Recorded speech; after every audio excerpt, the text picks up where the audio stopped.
It's Dr. Renee here at the Ask Dr. Renee Show. I know it has been a very long time since I've just done an Ask Dr. Renee show, but I'm really excited to be back. Well, I've never left because if you noticed, I was doing the shows on blackdoctor.org. But the Ask Dr. Renee Show is here to motivate and inspire you to live the life you deserve. And in order to live the life you deserve, you have to do a lot of things. One of those things is take care of yourself. That should be the number one thing. Health is wealth. So you have to take care of your mental health, your physical health, your spiritual health, and everything that is involved in that. So today I'm very excited. My guest today is Dr. Janice Fields, and she is a gastroenterologist, and we will talk more about exactly what that is and all that good stuff. But I'm really excited to have her. And so, and also we are celebrating Men's Health Month right now. So we are going to be talking a lot about men's health. And of course, some of this stuff will apply to women too, but we are focusing on the men because they always say they don't get enough attention. Okay. So we'll talk to you guys. Welcome. Hi, Dr. Renee. Hi. Thank you so much for taking time out today. I appreciate you. Of course. So first, can you explain to people exactly what is a gastroenterologist? So a gastroenterologist is a specialist of internal medicine who takes care of your digestive tract. And that is everything from parts of the back of your mouth, your esophagus, stomach, down to your colon. We also take care of internal organs like the liver, gallbladder, and pancreas. Okay, awesome, awesome. So in this day and age where there's so much talk about weight loss and stomach issues and all sorts of things, let's start with the beginning. What should we be eating? Especially what should men eat? Because actually I was just reading something. Oh, I know. They were saying, I was talking about brain health yesterday, and they were saying that women should limit their intake of alcohol to 1 drink per day, whereas men could have 2 per day. So clearly there is a distinct difference between our bodies. So can you Right. Yep. Yeah, absolutely. So men and women do metabolize products differently. Alcohol, sometimes medications. We digest our food pretty much the same, but in terms of what you just referenced, yeah, that is true. Although I, recommend limiting alcohol intake in general. You don't know what quantity of alcohol might potentially lead to liver disease or be complicated by medications you take or other health problems that you may have. So I have noticed that there's a trend of, people drinking less or choosing dry options. There's dry bars out there. There's definitely I was just in the store the other day and I saw a whole counter of mocktail ingredients. Yep. And I was actually pretty excited because I enjoy a mocktail every now and then, but sometimes, is it necessary to have the alcohol? Probably not in this day and age. So, but women will metabolize alcohol differently. Not sure why, and it may in part be due to men having in general higher muscle content to their bodies as opposed to women. And so our metabolism does tend to be different. Just keep that in mind. Limiting, and by 1 drink, that is the equivalent of 1 ounce of alcohol, of liquor, or 1 8-ounce beer, or 1 6-ounce glass of wine. Those are considered 1 drink. So the large, the 40 ounces, not 1 drink. That's about 5 drinks there. So just keep that in mind. Pay attention, gentlemen. Yes. So some people tend to think that, and we're in the season of barbecues, that eating barbecued food is not necessarily good for us either. And of course, usually the specialty of the men is at the pit. So. Yep, I was just going to reference that. Summer's grill season. So yeah, so that wonderful charcoal flavor that we all love, or most of us love. If you see char on your food, yeah, it tastes good, but there are, hate to tell you, potential carcinogens in those foods. And so over time, they can accumulate. They may, play a role in, developing of some cancers. It's not to say that 1 rib or a rib every now and then is going to hurt you. We just don't know how much there is. And if you're already predisposed to it, consuming grilled foods, especially over the charcoal grill. I don't mean over your gas grilling necessarily to the same degree, but that, and that does have some, but those grilled foods potentially can contribute to some cancers. That is known. So limit those things also. But it's summer, we got to enjoy a little bit here and there. Yeah, definitely. And I mean, a lot of people have both these days. They got the char grill, they got the grill, the charbroil grill, and then they also have the gas grill. So if you have both, then, Hmm. preferably, especially if you have to worry about the char and all that, then, preferably probably you should use the gas grill. So, and then what other, so I mean, I think everyone knows, but maybe we need to go over it again. Exactly what should we be eating as far as portions and what different types of foods are absolutely necessary for us to get into our system? Right. Yep. So I know we started out with the bad stuff. So some of the stuff you shouldn't eat, but definitely you want to balance and you want to make up for it on the other side. So eating foods that are whole grains, more have more fiber in them, and you can go to the CDC's website and look at or nutrition.gov, one of those sites that will give you an idea about portions and what your plate should look like. 3/4 of your plate should be whole grains. Um, um, Vegetables. Complex carbohydrates and vegetables, and really only 1/4 should be protein based or animal protein based, we'll say, because you can get proteins from non-animal sources as well. And so really that should make up your food portions all across the board from childhood all the way up to adulthood. We are a pretty a meat heavy society, but limiting your, especially from animal meats, limiting your meat is really what's recommended. So focusing on those whole grains, shopping the perimeter of your grocery store, which will get you in your produce section, some dairy, having lean dairy included as well if you consume dairy, or there's non-animal dairy sources as well. Will give you good sources of protein and a good balanced diet. And so that's really the focus. Another thing that I tell my patients is to try to limit their food, the processing of their foods. It's really, really hard to avoid processing. And that just means that the food was taken through a system, either in a plant, in a factory, sometimes still out in the field, whereby it was washed, sanitized, sometimes chopped up, repackaged in some way or form, or and additives may have been given to extend its shelf life. In the case of animals, there are regulations to prevent antibiotics and pesticides and herbicides, and so that all of those processing, all those things that we're exposed to, may be having an effect on our health, and we really just don't know what that effect is. Over time, we've seen an increase in certain diseases that might be related to some of that processing. So I tell patients, especially when they have a lot of complaints and we're not finding one specific diagnosis for them, I tell them, if you want to eliminate anything, you got to eat, you need nutrition, but try to reduce your exposure as best you can to pesticides, herbicides, and processing.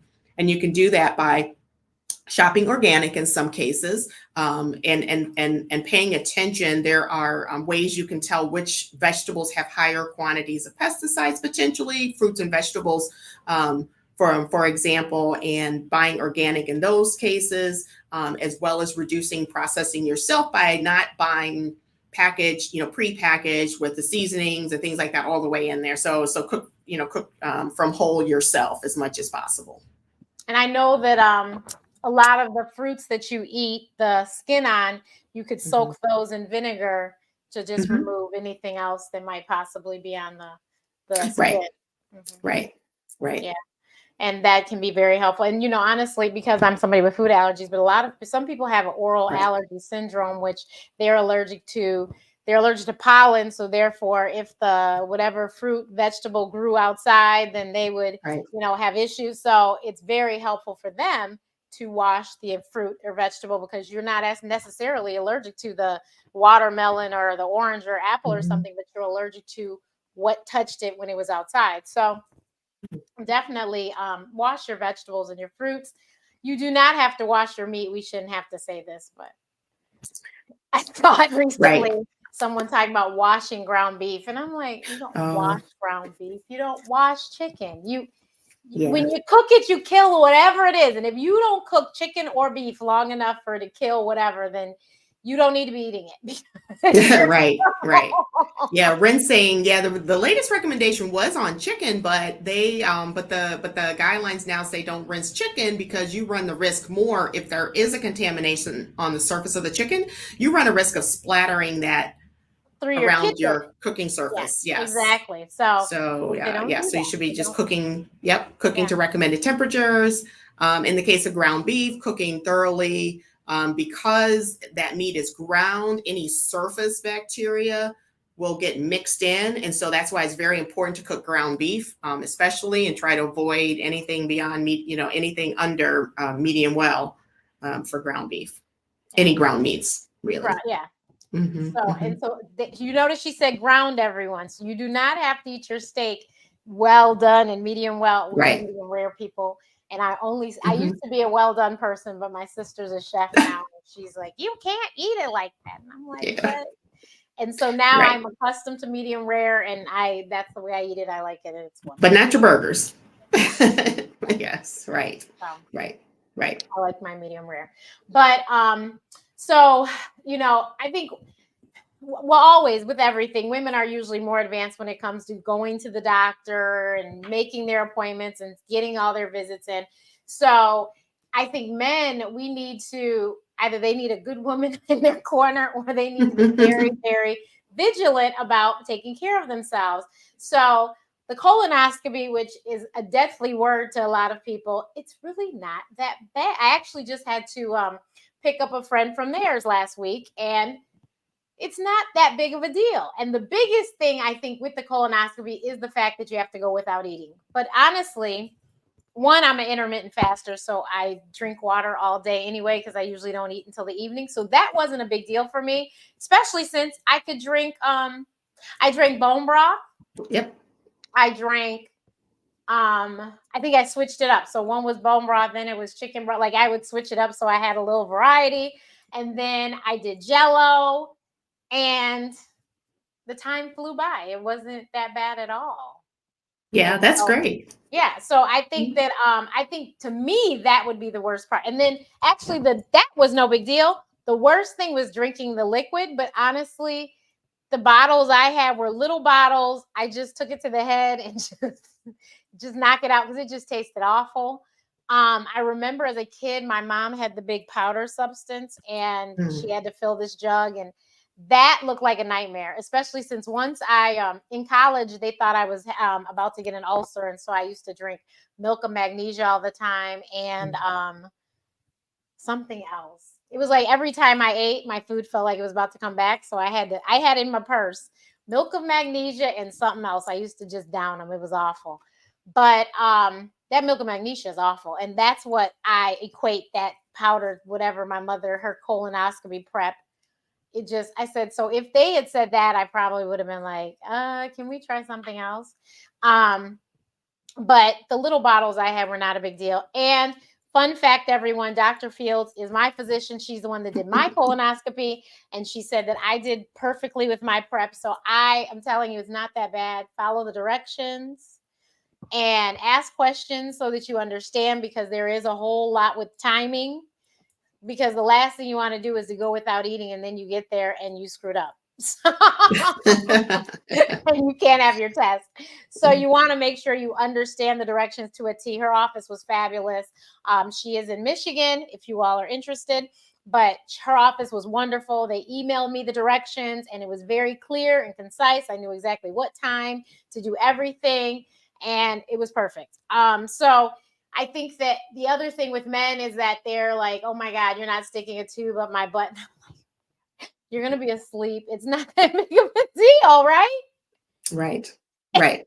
And please, can you explain the importance of one, the colonoscopy, and then versus other tests that people want to Hmm. take Hmm. that are much easier? Yes. Well, thank you. I thank you very much for that testimonial and the endorsement. But yeah, as Dr. Renee said, that colonoscopy is the one test that we have that is the most accurate in terms of preventing colon cancer. And unfortunately, with it, we don't prevent all colon cancers. The incidence has been increasing. We're not sure why, especially in younger individuals. But the colonoscopy is a test that allows me to look inside your colon. And if I see a polyp, and a polyp is a little growth of abnormal cells, those cells shouldn't be growing there. If we leave them unchecked, a certain number of them may turn into a colon cancer. Now, the good news is that window of time is usually pretty long, 5 to 10 years. And so we can do a colonoscopy, every 10 years in an individual and usually still catch a polyp before it's all the way, turned into cancer. So we want to catch it at that precancer stage. And so we got 10 years to do that. And there are other tests that we do. There's tests where you could do a stool test to look for blood that you might be leaking from a polyp or an early cancer. Another one that's advertised frequently is a Cologuard, and that one actually looks for abnormal DNA in the cells that come out when you have a bowel movement. And so picking up those abnormal cells also may indicate an early cancer or an advanced polyp. The drawback to either of those stool tests are that if one is abnormal, you should have the colonoscopy. So it's a good test if someone's just not immediately able to do a colonoscopy, or if they have this abject fear and they don't, they want to know for sure, they want to know in a way that, if they had to delay getting a colonoscopy, that it might be okay. Because if the Cologuard's negative, for example, the likelihood that you have a cancer, we think, is pretty low. Now, what we don't know is it just that there could be a small cancer or a polyp that's not cancer now, but in the next year, a polyp becomes a cancer, or is it in the next 3 or 4 years? So we're not really sure on how often someone should have that Cologuard test done. But right now, the recommendation is at 3 years. But of course, if it's abnormal, then we're all worried that you could have a cancer in your colon. So you do need to follow it up with a colonoscopy. I'm happy to say that I have not had a lot of patients who have a positive Cologuard actually come in and have a cancer. I've had a few have some large polyps that were not cancerous. We were able to still remove during the colonoscopy, but having a positive test, I think, is probably about 30-40% risk that you actually do have a cancer. Most are negative in terms of me finding a cancer after the positive test. But it sometimes produces anxiety for yourself, for the doctor, and for me, because I don't know, I don't know what we're going to find. So when I usually pose that to people, many think, well, I wasn't completely opposed to having a colonoscopy. And if the Cologuard's positive, I still will need one. Or if it's negative, then when do I do the next one? So most will decide to just go ahead and do a colonoscopy instead, which is usually what I recommend if they ask my opinion. And it's not because I'm biased necessarily. It's just because of these situations that we find ourselves in when we have a test that's a little more indirect. Yeah, I had a relative that was very opposed to the colonoscopy, and then she got a positive Cologuard and had to go have a colonoscopy. I was like, see, you should have just had the colonoscopy. Also, ladies, gentlemen, I mean, a few of you would like this, but when I tell you it was the fastest 5 pounds I ever lost, it was the fastest. I mean, I run every morning and I can lose some pounds, but not 5 like that. Like that was just, I was like, you guys, it's a no-brainer. And literally after I got out of the test, I went and ate. So it wasn't like, my stomach was sensitive or anything. No, I just went and ate and I was good. So it's really not a big deal. And everyone's insurance will cover it at 45 now. It was 40. I mean, it was 50 and they now moved it to 45. Perfect example, I think, is, of course, unfortunately, Black Panther, Chadwick Boseman, who died at 43, right? And but he was diagnosed years before that. So I don't know if it was, some other signs and symptoms or whatever. The one thing about colon cancer, and you can tell me if I'm wrong, is that by the time you see something, it's probably too late. Possibly, very possibly, yes. That is it. It can remain silent for a long time, and so yes, there are times when I see patients and they ask me what's the most common symptom of that people have that I diagnose with colon cancer, and I will tell them that most people had no symptoms, had no idea that they had a cancer developing in their bowel. And hopefully at that stage, if you're not having symptoms, that it is easier to treat because it may be early, may still be a cancer and require surgery and sometimes chemotherapy, but be early enough to cure is the idea. Yeah. And I tell everyone, colon cancer is a cancer that we can prevent. and can treat if caught early. But Correct. unfortunately, in our community, we always seem to be catching things entirely too late. Yes. And I know more than 5 people that were less than 50 that died of colon cancer. And that is just ridiculous. Like, Yeah. that's insane. So when I turned 45, my doctor even said, she goes, you don't have to have a colonoscopy. You can go do Cologuard. I go, no. We will just do a colonoscopy. And because I think I vaguely remembered my mother saying something about polyps as a child. And I was like, huh? And, and so I said, you know what? Let me just go and make certain that if in case there's some polyps in my system, they can be removed and we don't have to worry about this. And I sure don't have to come back in 10 years till 10 years. So I think that it's just better to be safe than sorry. I think people don't recognize how important their diet is when it comes to colon cancer. Um, so can you stress one of, what is very important in that diet to make certain that you can keep that at bay? I will. I will. I'll start out by adding that the younger you can start these diet changes, the more impact that you may have. Because again, the way the American diet is and how we process our foods and every all these diseases that we're seeing, they didn't exist in this to this degree, let's say 50 years ago. So Right. there's something that we're doing that's causing some of these changes. And so diet and our food sources, are one thing that we can try to make a difference with. So eating foods that, have more fiber, a more plant-based diet, um, adding more of those vegetables on your plate than meats in terms of your protein sources is important. There's something to be said about probiotics, prebiotics. We didn't talk about gut microbiome so much, but there's still a lot of investigation going on about that and the role it may play in gut health. It may certainly may help you feel better, both physically, mentally, may reduce some of those symptoms of the allergic and autoimmune conditions that are out there. So I think having a variety of foods that may have some of the supplemental bacteria, which also include like fermented foods and yogurts and kefirs and Kimchi and those stuff like that. right, kimchi, exactly, some of those foods, including those, you can acquire a taste for them. I like sour foods, so I kind of like that kind of stuff, but maybe trying some pickled beets or those kind of foods as well, to kind of include a variety of foods that way into your diet. The colorful vegetables and fruits, those have lots of antioxidants. Those may benefit you. The Mediterranean diet, which includes, healthy oils and fats, including olive oils, avocados, those, keeping a variety of those types of foods in your diet as well. Reducing your animal sources of meats. And I'm not anti-meat. Believe me, I like meat. I'm not going to lie. I like meat. But limiting them or reducing them, having, meatless days, or where there's less, where there's less animal protein coming into your system, it may reduce your exposure to a lot of things. I'm not, against the food industry, but there's just a whole lot that's going on and changes in how, how we produce our food in this country that may be having an adverse effect on our health. So not against it, but if you're looking for ways where you might make some changes, I would think about that.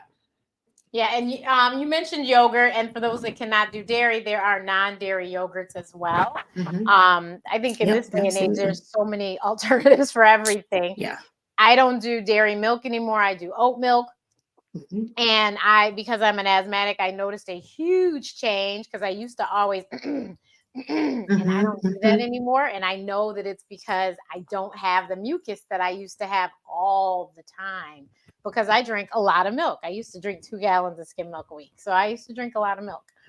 I drank milk and water, and that's all I drank. So now it's just water. And I put vinegar in my water, and that is probably the sourest thing I can do. I'm just, the ACV is, I don't think kimchi's for me. Yeah. But I had a friend that was doing a meat only, a carnivore's diet. I thought this was the dumbest thing I ever heard. I told him, please check your cholesterol and your blood pressure because I think he did it 1 week and lost 10 pounds and then said, well, I'm going to do another week. I'm like, this is the dumbest diet ever. He's like, well, I'm doing probiotics. So did that clean up his system? Like, did that? I doubt it. That's what I was like. I doubt it. Yeah. And I mean, yes, he drinks a gallon of water a day, but still, I was like, that is just not a good idea. I just don't think, I said, you'd have done better fruit and vegetable diet. Never heard of that one. Right. Any of the fad diets, the changes that you're going to see, that's why you don't want to be real restrictive, because the changes, you need to change a diet over a long period of time. It needs to be a lifestyle. A lifestyle change, right? We're talking probably years, really, to affect a change most of the time. So a fad diet that you follow for a week or two, you might see something short term, but it's not making a big difference, long term for you. Yeah, so keep that in mind. So as you're going to go meatless for the next 10 years, which I don't recommend. You mean meat only? Meat only. Yes, I'm going to go meat only. Yes. Yeah, I would not recommend that. And then those that do not eat meat, there are so many great sources of protein out there, that beans and vegetables and stuff, but please just make certain that you are getting those and you're not all of a sudden becoming a carb addict, because you haven't done anything better for yourself. But you also want to make sure, you might need to check your B12 and some of those other supplements, and make sure you take a multivitamin or something just to supplement, to make sure you're getting all the things that you're supposed to get. And then I want to ask you about, of course, the hot topic right now is all the weight loss drugs.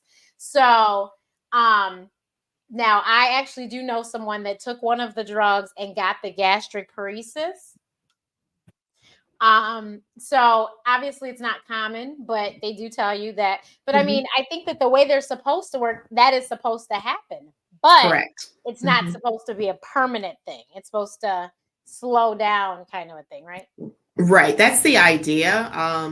Now, unfortunately, gastroparesis was a disease or condition before these drugs became available. So it was a known entity, and there very well may have been patients, especially someone who has diabetes, which is a risk factor for having gastroparesis in the first place, may have already had that condition, and then the drug made it worse. Gotcha. So those are usually situations that I see it, although you can have symptoms in anyone, and anyone who's not diabetic can also have underlying gastroparesis or slowed gut to begin with, and have, or just react more severely to those medications. It should improve with withdrawal of medication, especially if it's recognized early, but there might be a subset of patients who continue to have, some symptoms to some degree, even after they stop those medications. So you have to weigh the risks versus, what your goals and potential benefit is to be, and then be on the lookout for that side effect. Yeah, I think, and I mean, and that's across the board, not even just the gastroparesis, that's across the board, because, obviously you don't want to walk around with nausea every day if that's what they cause you, but you also, if you have trouble managing your blood sugars, then, and this is the way that you can get your type 2 diabetes under control, then you might need to figure out, there's a lot of options when it comes to the drug. So maybe you just need to figure out a different drug, but you need to make certain that you are doing what's best for your health, because diabetes is nothing to play with. But in our community, people are so reckless. And I'm just like, wait a minute, what are you eating? Don't you have diabetes?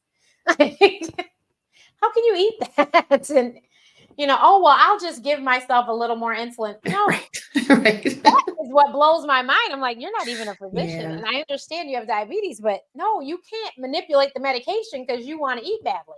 The two don't go well together. Yep. The doctor themselves. Exactly. And I'm like, oh my goodness. So I think that a lot of men don't realize too, if you're given a pre-diabetic diagnosis, that is a sign. Go do something about it now, because I have never met so many men that are afraid of needles in my entire life. But I guess it's because women give birth that we just not like that. But when I tell you, oh my gosh. So you don't want to shoot yourself every day, then you probably need to, when they said pre-diabetes, you should start walking more, drinking more water, and changing up everything. Right. Because you will be walking right into that diabetes, and you won't be able to just take pills. You will have to take insulin. So, Right, right. And have the end stage complications event right, potentially of diabetes, especially if you don't get it in check. If you live in this gray zone where sometimes that A1C is creeping up, but it's not below the threshold that your doctor wants it to be, you still are at risk for getting heart disease, stroke, peripheral vascular disease, where you end up with um, losing with toes losing and toes and legs, and so you want to eyesight. stay on top of it. Yeah. Mhm. Mhm. So any final thoughts to us for anything with gut health that will help us to make it through 4th of July and not get the itis after our meal or something? Well, exercise moderation, enjoy the holiday, enjoy your grilled food, but keep in mind, the rest of the summer and the rest of what you do, make healthy choices, drink lots of water, stay cool in this heat. We didn't spend a lot of time talking about sugar and other processed products like that, but limit your sugar intake as well. That's another source. If you're going somewhere and they got the Kool-Aid or lemonade out, you might need to water it down. Choose, non-sugar, full sugar beverages if you can. Drink water, even iced tea. Lightly sweetened or unsweetened iced tea is better than Pepsi. Right. So, yep, we didn't talk about that. Get exercise, get your weight healthy, and everything else that I said before. I will repeat Yeah. myself. I can repeat everything else. Yes. Yes, definitely. So please, you guys, I always say exercise. Try to do it every day. If not every day, at least 5 days a week, 30 minutes a day. Try to Mm-hmm. get that exercise in, because it's not only important to your gut health, it's important to your brain health, it's important to your physical health, your mental health. So please try to get that exercise in. It is so important. And you'd be amazed if you drink water every time you think you're hungry, you'll realize that you were just thirsty the whole time, because most of us walk around dehydrated and don't even realize it. So drink water. And if you have to put fruit in the water, if you have to put, like for me, I put apple cider vinegar, and then I have these drops that are no sugar, no carbs, and they're crush. So it's crush pop. So today I have orange crush in there. Oh, So lovely. yes, and that's how I drink my water. I can get a gallon in a day because it Yeah. tastes good. And Yep. even the apple cider vinegar, for me, it makes it almost taste like pop, because it kind of gives it a little bit of a kick, Ah, rather than just that's a being good plain trick. water with, That's a good exactly, trick. plain Yeah. water with orange pop. And if I don't have a soda stream, but if you have a soda stream, then you could have You bubbles can too. And carbonate. Yeah, you can carbonate your beverage. Yeah. so do all that, because she's right that pop is deadly. You might as well go Yes. to Yes. Krispy Kreme or Dutch Girl Donuts or Dunkin' and grab a donut, because the sugar that is in the pop is equivalent to a whole donut, if not more. Yeah. Right. You're So it's right. really bad, Mhm. and sugar affects the heart, and a whole bunch of other things. So please, please, everyone, we just got to take care of ourselves so we can be here longer That's right.